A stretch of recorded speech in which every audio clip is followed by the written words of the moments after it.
Wahai Amerika, wahai Rusia, wahai semua negara-negara yang merasa kuat dan adikuasa, jangan pikir kalian benar-benar berkuasa, karena kami adalah bangsa dengan peradaban yang punya skala waktu 18 generasi. Sehingga ilmu kita, manajemen kita akan jauh melebihi kalian semua. Cuman masalahnya sekarang belum tepat presidennya, gitu aja. Jangan marah. Jangan marah. Saya tidak mengatakan salah loh ya. Saya tidak mengatakan salah atau jelek, enggak, belum tepat. Ya, loh. Semua terjadi karena kekacauan sistem bernegara kita. Kita sistem pemerintahan presidensial, tapi rasa parlementer. Soal yang terkait dengan pernyataan Fahri Hamzah bahwa PDIP sensi lihat Jokowi dekat dengan musuh bebuyutan, sehingga ini mempengaruhi kebijakan-kebijakan, termasuk juga barangkali kebijakan di bidang ekonomi yang akhirnya membuat PDIP marah, walaupun marahnya api dalam sekam. Kenapa? Karena sudah menjadi rahasia umum kalau yang namanya PDIP, ya kan, itu tidak cocok, ya kan, tidak cocok. Ada teman saya pulang, makanya saya begini, tidak cocok dengan Luhut Binsar Panjaitan. Saya katakan pada periode pertama itu PDIP tidak cocok dengan 3 orang, Luhut Binsar Panjaitan, Andi Wijayanto, dan Rini Sumarno, yang waktu itu dikenal dengan trio macan. PDIP dan Jokowi memanas, Fahri Hamzah, Jokowi nyaman dengan yang lain ketimbang PDIP.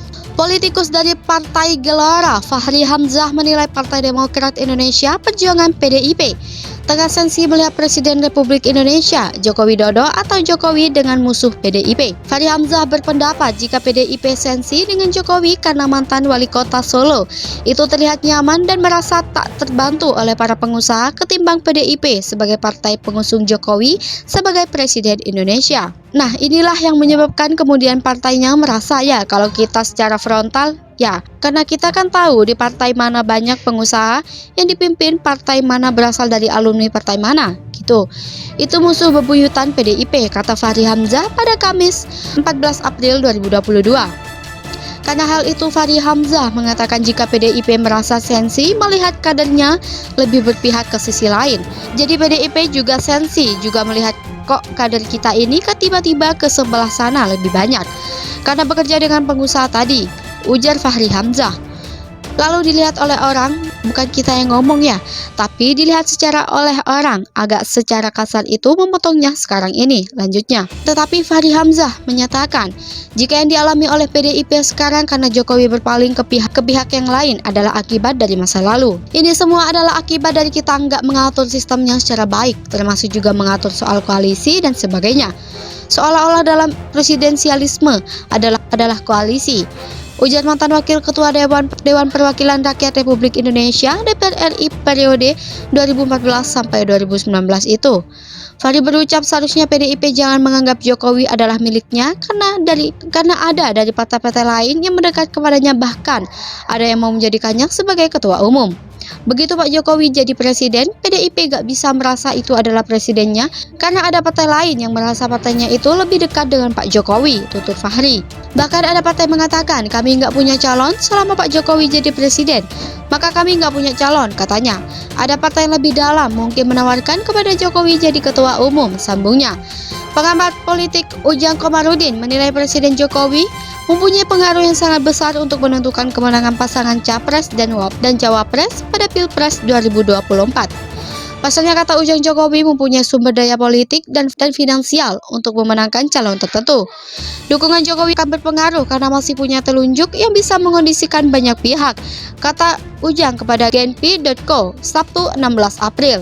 Namun menurut Ujang, sampai saat ini Jokowi belum perlihatkan arah dukungannya. Ujang kemudian menyinggung 4 menteri Presiden Jokowi yang disebut-sebut akan maju sebagai capres pada Pilpres 2024. Keempat menteri itu yakni Menteri Pertahanan Prabowo Subianto, Menko Perekonomian Airlangga Hartarto, Menteri BUMN Erick Thohir, dan Menteri Pariwisata dan Ekonomi Kreatif Sandiaga Uno. Bisa saja Jokowi main di keempatnya, katanya. Dosen Universitas Al-Azhar itu mengatakan keempat menteri tersebut punya peluang yang sama. Namun perjuangan keempat menteri itu untuk menjadi capres pada Pilpres 2024 butuh perjuangan. Pasalnya keempat menteri tersebut masih memiliki elektabilitas di bawah 30%.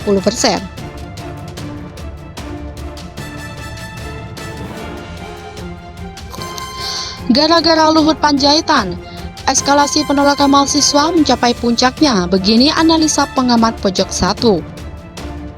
Pengamat politik Riko Marbun menyebut aktor pemicu gelombang aksi mahasiswa ialah Menteri Koordinator Bidang Kemaritiman dan Investasi, Luhut Binsar Panjaitan.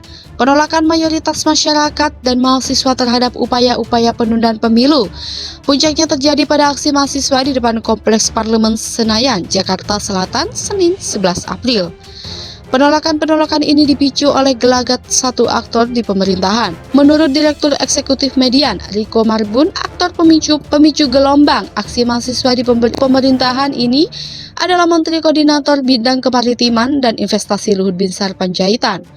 Pasalnya dia menilai ketika Luhut muncul ke permukaan untuk mengampanyekan isu penunda pemilu, penolakan dari masyarakat menjadi begitu besar.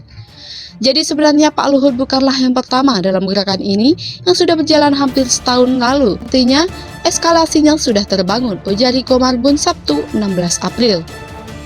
Selain itu, Riko belakangan melihat aksi BEM Universitas Indonesia UI menuntut Luhut membuka big data yang diklaim mendukung penundaan pemilu menjadi salah satu eskalasi reaksi.